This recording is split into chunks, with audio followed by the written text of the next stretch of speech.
Walang mic, eh. Okay, okay. Magandang araw sa atin lahat mga kababayan, saan man panig ng daigdig naroon. Dito na naman tayo sa another episode ng ating vlogs. Badong Arateles po. Pag-uusapan natin ngayon, ito po, no, ano pag-uusapan natin? Cynthia Villar. Pinayuhan po si First Lady. Tungkol po sa proper attitude, no? Paano siya makakatulong sa ating pong presidente ng Pilipinas. Pag-uusapan din po natin, kasado na po ang Maisog Rally sa Bulacan. Nagkukwento po yung mga convenor kanina at nakakatuwa po kasi ito po yung first time na may kasama po talagang mga kaparian, isang obispo, no? So talagang nakukuha na po ng mga maisog yung mga kaparian. Kaya talagang maganda po 'to para sa atin, no? Total nananawagan kayo ng Sara resign. Mananawagan rin kami na First Lady, hindi ba dapat ikaw yung mag-sorry para sa asawa mo? Ah, Hindi ba kayo dapat ang mag-sorry kay Sara Duterte dahil sa panawagan ni Sara Duterte, binoto namin yung asawa mo. Hindi yung the other way around. Maganda, binabaliktad niyo yung mga pangyayari. Yan po ang pag-uusapan natin, pero bago yan, kung bago ka pa lang dito sa ating channel, mag-subscribe ka na. Dahil ito lang ang tayong channel na pang madaling araw. May kinikilingan, may pinapanigan, bungi ang... Uy! Kaya ano pa hinihintay nyo, pindot na. Kaya po ba marami nagtatanong sa akin? Akala ko naman, kaya kayo tanong ng tanong kung bakit wala ako sa Davao. Dahil akala ko, nang aasar kayo dahil yung may mga burger sila, sila bisdak. Ano pala? Anong tawag doon? Birthday ba ni Pastor Kibuloy ngayon? Happy birthday po, Pastor. Tama ba? Kung birthday po ni Pastor Kibuloy, happy birthday po. Kasi may nakita ko parang happy birthday. Yung mga wag niyo pong bigyan ng kahulugan na wala ako doon. Simple lang po bakit wala ako doon. Hindi po ako invited. Bukas pa.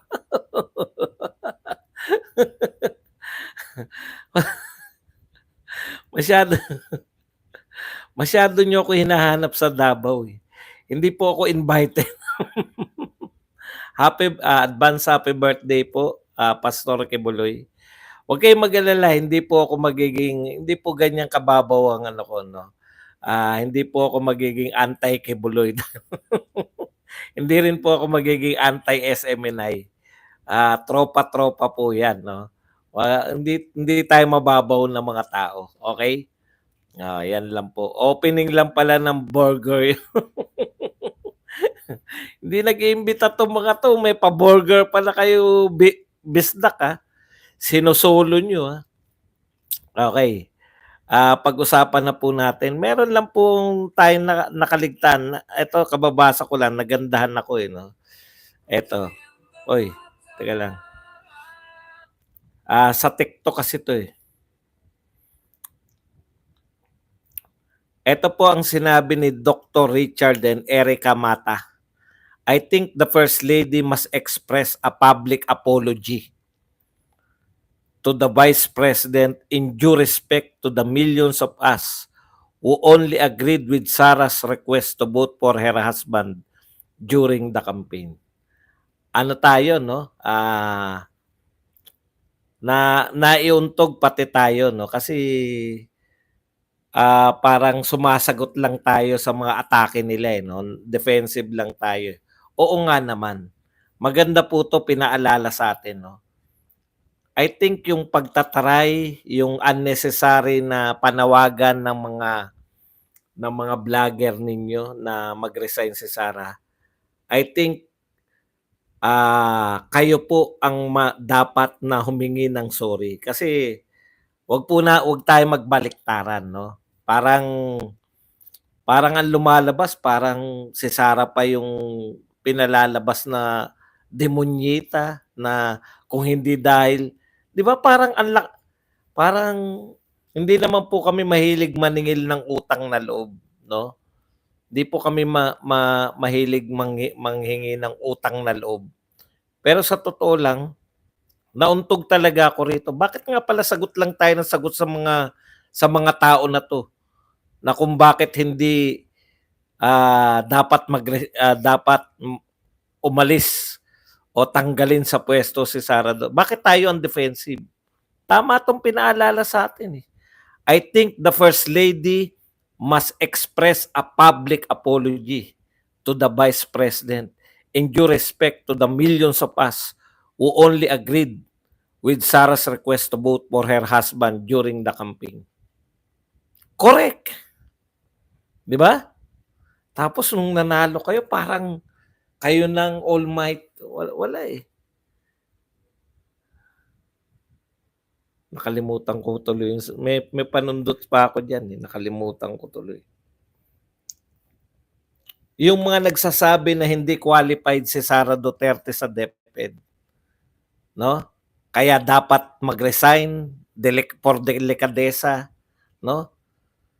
Speaking of delikadesa, kayo, itong administrasyon na 'to ang walang delikadesa. Bakit? Niligawan niyo si Sara Duterte. Pinatakbo niyo na Vice President. Nanligaw kayo, ulitin ko, kayo ang nanligaw, kayo ang punta ng punta dun. Kasama pa yung super ate na yan. Teka lang, ang pangit ng buhok ko, kinakailangan kong magsombrero. At nahihiwagaan ako kung bakit. Nasaan na yung sombrero ko? Saglit lang, hindi ako makaporma.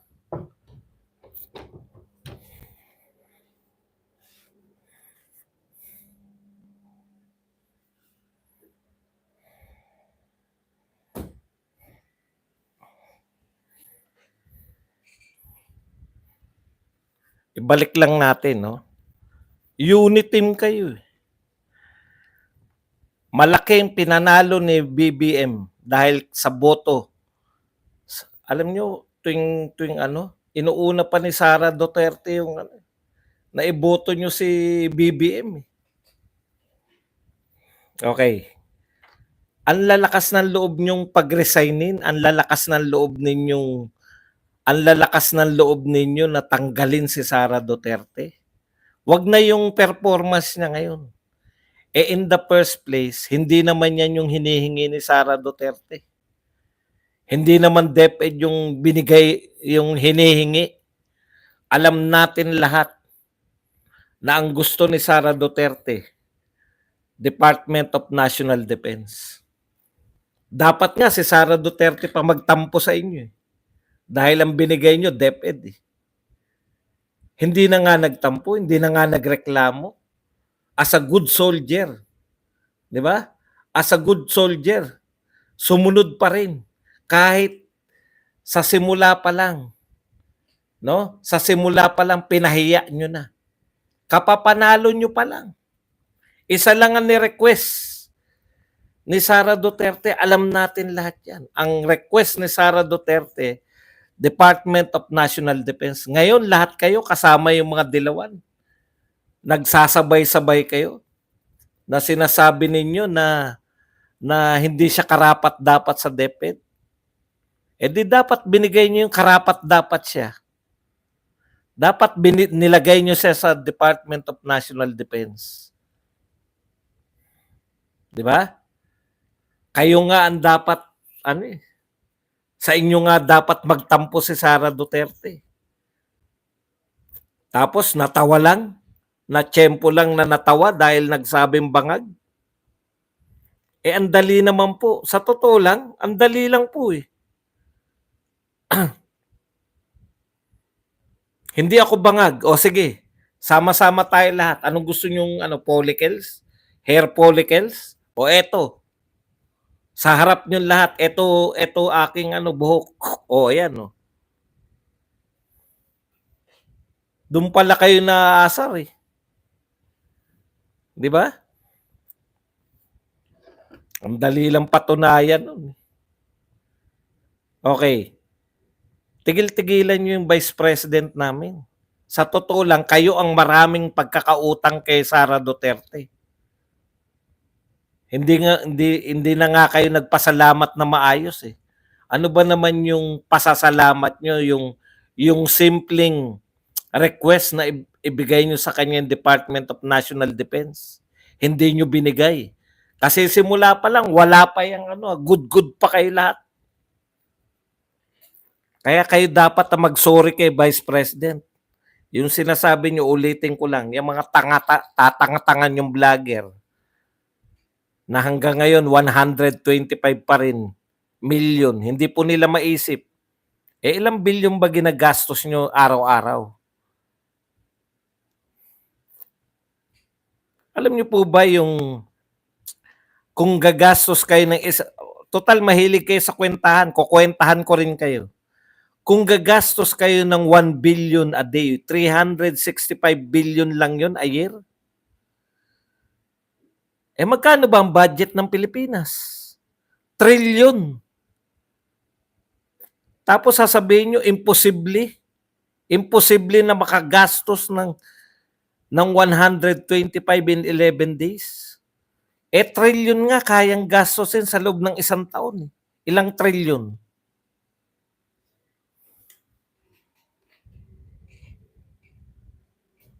Eh kung magtaka rin kami, kwentahin din namin ganyan. Sabihin rin namin, ilang trilyon ba budget? Ha? Kayang gastusin yan? Kung kwentahin nyo po, kung meron lang magaling magmat, magkanong trilyon yung budget natin, tapos kwentahin nyo po i-divide nyo sa 365, ilang bilyon isang araw. Isang araw Ibig mo sabihin ba doon pwedeng gumastos ang pamahalaan ng bilyon sa isang araw? Oo. Tanga lang kasi yung hindi makaisip na hindi kayang gastusin yung 125 million. Akala kasi ni Abe at ni Jared, bibili ng pagkain. Kakainin ni Sara Duterte yung 125 million. Mahina utak kasi. Mahina utak tapos nagbablog. Maraming pinapahamak. Yung mga viewer na nakanganga, nga, hindi talaga kaya yan. Eh puta, kwentahan ko kayo. Pag gumastos ka na 1 bilyon sa isang araw, 365 billion lang yun. Eh ilang trillion bang budget natin? Ibig mo sabihin ba dong, nireplay mo na naman, kayang gastusin? Opo. Kaya raw corrupt dahil ginastos ng 11 days. Hindi po sinabing kaya corrupt dahil binulsa. Hindi eh. Hindi tanga eh. Yung tanga kasi ano eh, bobo talaga.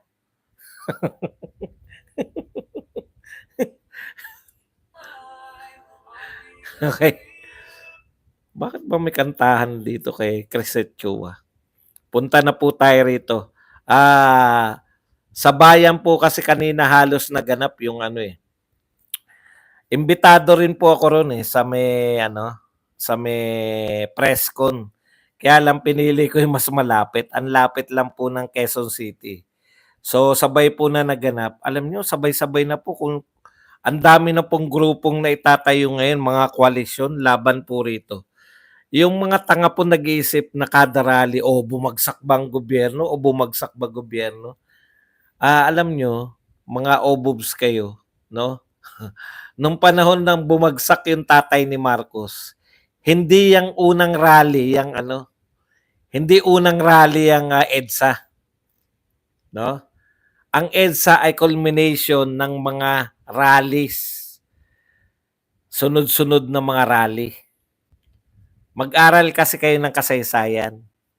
Maraming rally mula nung namatay si Ninoy, may mga rally na, sunod-sunod na yung mga rally, nauso na yung pagrarally. Kaya nga bumagsak na ekonomiya natin. Kung tuloy-tuloy po yung mga rallies na ganito, yan po, unti-unti na po yan. Kasi namumulat po yung mga tao. Sabihin nyo, walang epekto yung mga maisog. Bakit bumagsak na yung popularity ni PBBM? Bakit mababa na yung kanyang ano? Bakit mababa na yung kanyang trust rating? Pinakamababa. Wala pa pong 2 taon. Ang baba na. Bakit? Mula po sa pinakamataas. Yan po yun. Nanonood yung mga tao ng rally. Hindi naman po, unlike po ng ibang rally, na hindi nanonood yung mga tao, tinitignan lang, ang daming nanood. Ito po, nakasubaybay yung mga Pilipino. Laging tinatanong, tuloy ba yung maisog sa Bulacan? Tuloy ba yung maisog sa Bulacan? Yung unti-unting pagbagsak ng popularity ni PBBM, may epekto na po yan lahat. Kasi sa mga rallying ganito na ipaliliwanag kung bakit bagsak ang presyo ng bilihin, bagsak. Yun po yan eh. Yung tinatago ng media, yan po, nakukuha nila sa rally, yung mga impormasyon. Marami po tayong nakukuhang impormasyon sa rally. Kasi pinanunood natin. Ito lang po yung Maisog Rally Series. Ito lang po ang rally na sinusubaybayan. Parang telenovela, Korean novela na Queen of Tears. Okay. Pag-usapan po natin. Yun nga po kinukwento, no? Sa Bulacan pa lang, sa Davao pa lang po, yung Maisog Rally. Ang sunod na pala dapat, Bulacan na. Bakit po Bulacan? Coca. Tanggalin ka Coca. Sige, wag. Hayaan nyo lang siya mamamaga dyan. Kinukwento ron nanood ako kanina Sabi nung isang convenor, ang gusto ni PRRD na sumunod, Bulacan. Kasi historically, ang Bulacan po, dyan po una talagang nagkaroon ng unang kongreso, nagkaroon ng unang saligang batas, yung Malolos Congress, at konstitusyon ng Malolos. At gusto pa sa Malolos mismo, hindi po pinayagan.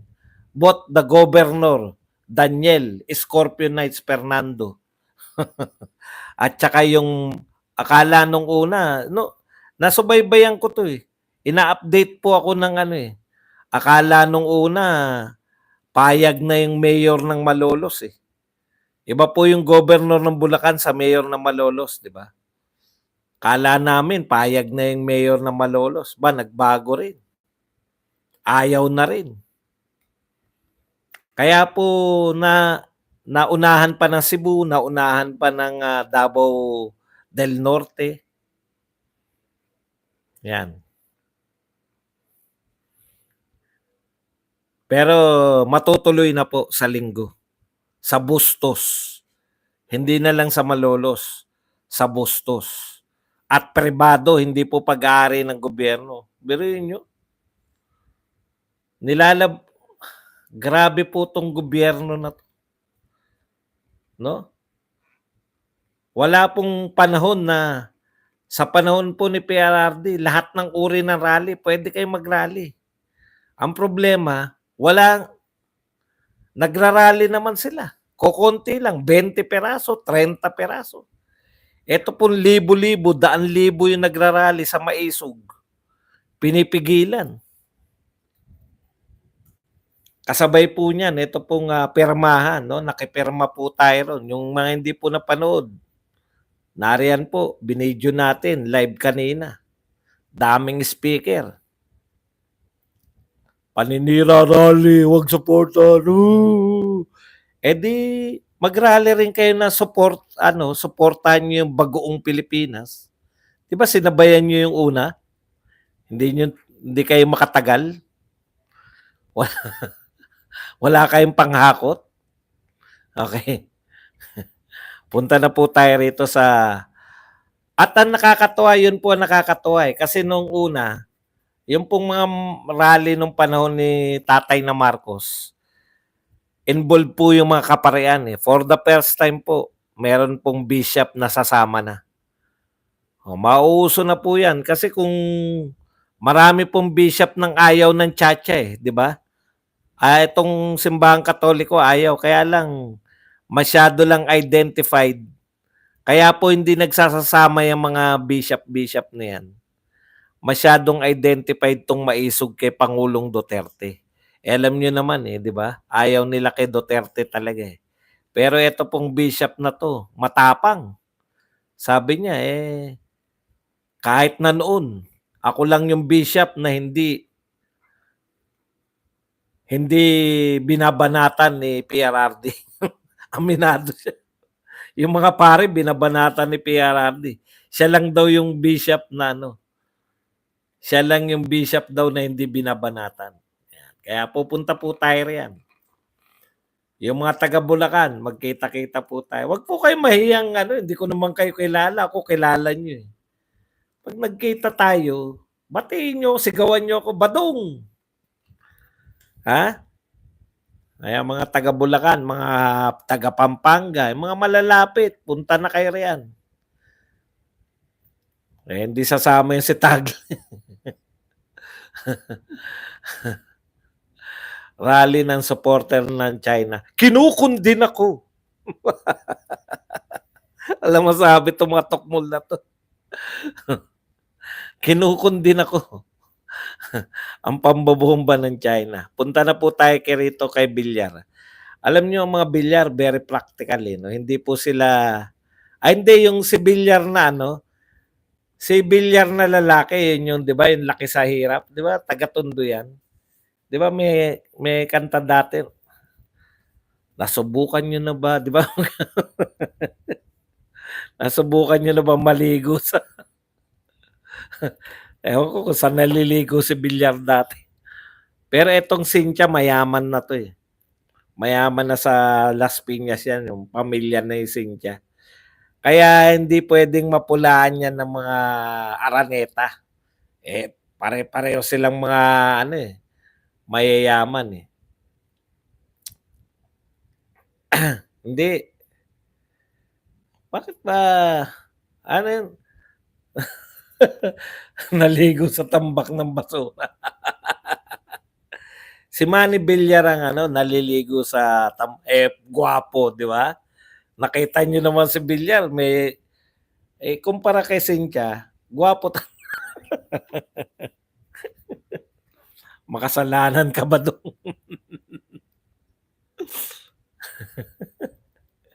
Hindi, kumpara kay Cynthia, gwapo si Villar.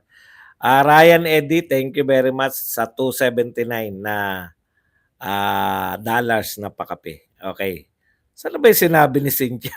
Bakit ba nawawala? Eto po, galit na galit kay Cynthia Villar 'tong ano, batang QC, oh. TI ka, Cynthia. Bakit si First Lady pa ngayon na nakikipag-away at si Inday na naman ang api at biktima? Tindi ng spin, isa ka ding himod puwet kay Digong. Eto po ang sinabi ni Cynthia Villar. Siguro nagalit lang si President Duterte kasi binira ng binira si Sara. Siyempre ang tatay 'pag binibira yung anak, nagiging defensive, 'di ba? I think it's a natural reaction ng isang tatay. Correct! Tama naman si Cynthia Villar. Masakit lang 'to magsalita. Ako, totoo 'to, eh. Marami pong sinasabi yan si Cynthia Villar na masakit pakinggan kasi yung the way the way she delivers, 'no? Kahit maganda yung mensahe niya, yung pagde-deliver niya kasi yung alam niyo yun, yung parang minamatay yung pagkatao mo kaagad, 'di ba? Parang gano'n si Cynthia Villar, eh. Yung tumatago sa buto mo na mahirap kayo, ako mayaman ako, parang gano'n yung datingan. 'Di Tama naman sinabi ni ano mali dun? May siguro pa nga, eh. Siguro nagalit lang si yun po talaga nangyari. Magagalit talaga, 'di ba? Magagalit talaga yung tatay, ituloy natin. Kung ako ang asawa ng presidente, sayang 'no? Muntik ka na sana maging asawa ng presidente. Ang problema nasiraan sa bilyar, eh, 'di ba? Ang gagaling nitong mga dilaw, eh. Ang tindi tumira, eh. Tuloy natin. Kung ako ang asawa ng presidente, I will do everything para maging successful yung aking asawa. Correct. Makinig ka, First Lady. Alam nyo, in fairness po kay ano, kumpara lang natin, eh, siyempre incomparable 'tong, asawa ni Pangulong Duterte, si Ma'am, Abansenya. Ano ang pangalan ni Ma'am Abansenya? Kasi hindi siya nakikialam, 'di ba? 'Yun yung pagkakaiba, eh. 'Yan ang totoong hindi nakikialam. Grabe po. Grabe po yung ano, Hanilet, si Ma'am Hanilet, 'no? Grabe po yung atake kay PRRD, talagang demonyo, degonyo, talagang satanas, mamamatay tao, kriminal, manyak, mangkanor, lahat na yata na masasakit, eh, na puwedeng sabihin. Nakialam ba si Ma'am Hanilet Abansenya? Hindi. Yun yung puwedeng isa. Ngayon kung gusto mo rin lang na maging partner-partner kayo, kasi yun yung puwede, eh, wag kang makialam sa pulitika, asikasuhin mo yung negosyo mo, hindi rin kita pakikialaman diyan sa negosyo mo. Parang ganda ng kasunduan nila ni PRRD. Magaling na negosyante si Ma'am Hanilet, eh. Hiwalay sila, 'di ba? Puwede yun, tahimik lang. 'Di po siya nakialam, kahit na anong atake. Maaaring nasasaktan, sino bang hindi masasaktan? Sabihing digong yung asawa mo, demonyo, satanas, mamamatay tao, at higit sa lahat mangkanor. Eto lang, kayong mga bobo kayong mga supporter, eh, 'no? Bigyan ko kayo ng halimbawa, bakit po si Apo Wang-od, kilala natin si Apo Wang-od, 'di ba? Eto problema 'pag may tatak yung t-shirt. 'Pag ang t-shirt ko itim, 'pag hindi ako nakapagpalit, okey lang. Pero 'pag may tatak na ganito, putya may nag-iisip na, "Kanina pa ba suot ni Badong 'yan? Hindi na naman naligo." Naligo po ako bago ako umalis. Balik tayo. Ano 'yan? Ano yung sinabi? Ano yung sinasabi ko? Nasasaktan din 'yan, pero hindi lang sila kumikibo.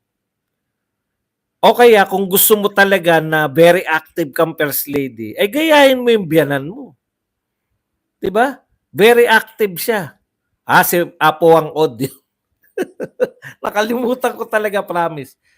Alam niyo po yung nagsasabing, manyak si Pangulong Duterte, bakit hindi niyo po masabi yan kay Wang-od, kay Apo Wang-od? Si Apo Wang-od, yung mga pogi, sino na yung piniga ni Apo Wang-od na yung mga edits? Si Piolo Pascual, 'no? Namimiga po ng edits yan, namimili lang siya ng mga gwapo. Oh, pero bakit wala pong ano, si Piolo tsaka yung taga-GMA daw, yun po talaga yung ano, yun po yung, isa pa. Pinipiga niya yung ari nung mga nagpapa-tattoo sa kanya basta gwapo. Meron po ba nagsabi na manyak si Wang-od, si Apo Wang-od? Wala, 'di ba? Bakit? "Uy, Boss Placido, tuloy na ba?" Tuloy na pala. May problema na naman, may problema na naman. Sige, sabihin mo na ngayon at nang malaman nila, ito po yung isang organization, may malaking problema. O yung Maisog, naku, kababalita ko lang na kasado na. Ano pa nangyari ngayon? Wala po nagsabing manyak si Wang-od, 'di ba? Kasi alam natin na yun po ay biruan lang. Yung pong mga paghalik-halik ni Pangulong Duterte, yun po yun. Eh binabalita ko, Placido, nanood ako sa inyo, parang okay na. Ano ba ang ano, baka pwede mo lang i-announce dito. Thank you very much muna kay Marian Julian na nagbigay sa atin ng ano to? 490. Anong pera yun? 490. A1 info ang congressman ng 2nd District, sinabon ng mayor ng Bustos at bukas ng umaga ay pinapabawi uli ang venue. First hand info po yan, Boss Buds. O yan po first hand info po mula po rito sa mga organizer. Sinabon po, no? Sinabon po ng congressman ng 2nd District ang mayor ng Bustos. Yung pong pagdadausan. Ha? At hindi po binanlawan. Pinababawi ang venue. Wala na namang venue. Grabe talaga. Ano kaya kung sa NLEX na lang tayo?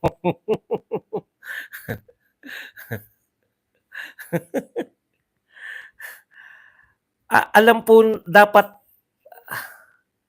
ang sama naman sa loob. Eh di babawiin na natin tong binabalita ko na kasado na. O yan po, pinababawi na naman po. Dollar ba?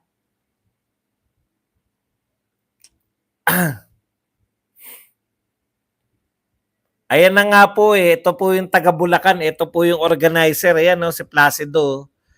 Pinamamadali po na pauwiin ng mayor ng Bustos bukas at personal na iharas ang may-ari ng venue. Ayan po, galing po yan kay Placido Pilosopo, A1 info. Hindi ko alam yung A1 ano ibig sabihin. Siya po ay yun pong isa sa mga organizer niyan ng Maisog Rally sa Bulacan. So bukas balita mo na lang ako kung anong maganap kung tuloy pa rin o hindi na para kasi yung mga may unang-unang kaya tayo ang unang nakaalam o tayo pa lang unang nakaalam, binalita lang sa atin.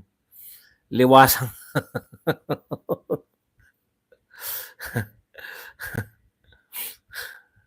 Okay. Tignan po natin. Maraming salamat, Placido Pilosopo. Gumagawa na po kami ng statement ngayon regarding dyan at i-ere po namin ngayon yan. O yun, meron sila mamaya i-ere. Maraming salamat, Placido, sa info na yan. Kala ko kasado na, binabalita ko na. Medyo hinahabol pa raw na naman. Hindi po fake news. Balita na sila Ikaw naman mabuhay Halatang halata ka naman. Ang tawag po diyan ay breaking news, hindi po fake news, no? Hinahabol nga po hinahabol nung congressman ayon dito kay Placido. Siya po organizer yan si Placido. Okay, punta na po tayo. Sayang naman yung mga nakabili na ng ticket.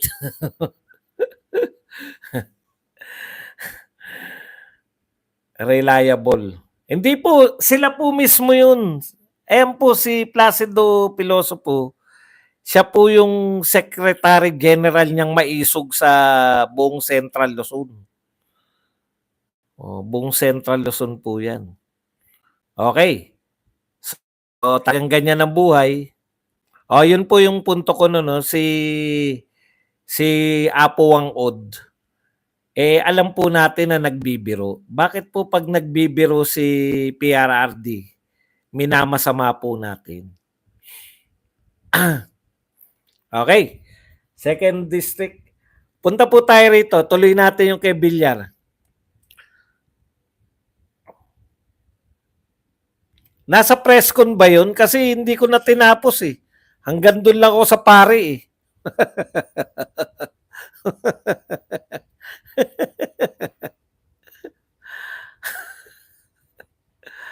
Panoorin niyo po.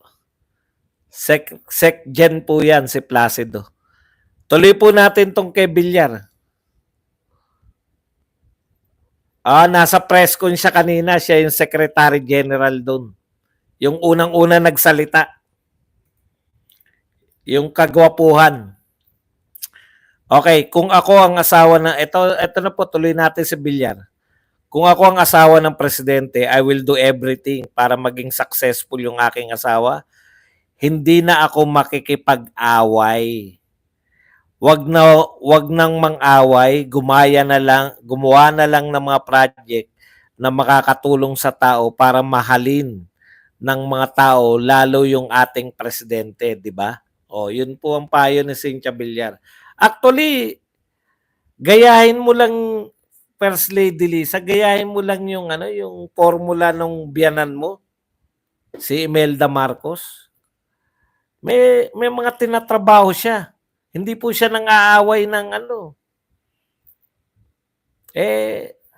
parang mabait yung asawa mo tapos yung hindi kayang sabihin ng asawa mo. Ikaw at yung mga vloggers na akala ko BBM vloggers, yung pala. Ikaw pala yung sinusuportahan.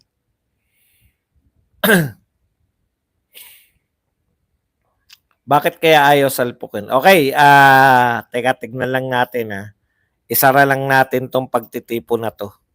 Ito po, may banilik na naman tong JC Punong Bayan. Punong Barangay. Sabi niya, ito po, balita po to nung March 10 pa to no? PH Cancer Center to rise in QC. Sabi nito ni JC Punong Barangay, walang binatbat mang Kanonyo.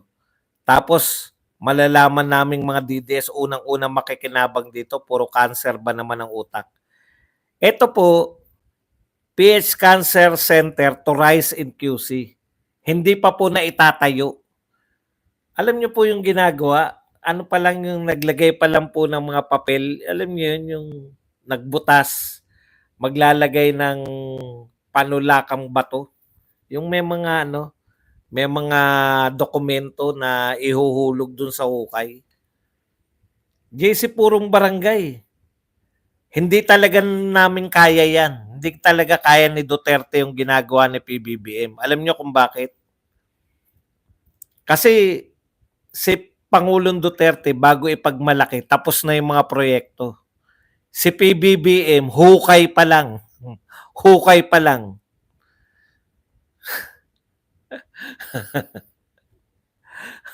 Hukay pa lang, ipinagmamalaki nyo na.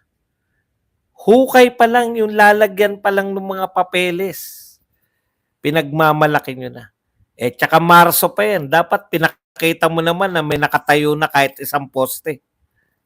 Sanay na sanay kayo, hukay pa lang. Alam nyo, kayo din yung nagsabi na binayaran na ni Marcos yung mga utang natin. Pancho po ang na-memorization ngayon na mayor ng Bustos na wag nang ituloy ang peace rally natin sa linggo. So, update, Placido, ngayon ba ay tuloy pa o hindi na? So, kanina, tuloy, di ba? Pero ngayon, ayun, groundbreaking pa lang.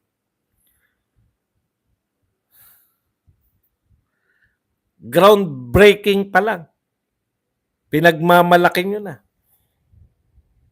Hindi talaga kaya ni Duterte yan.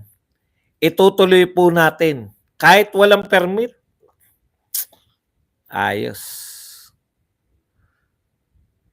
Ito pa, sinabi ni Tetan, there should be a separate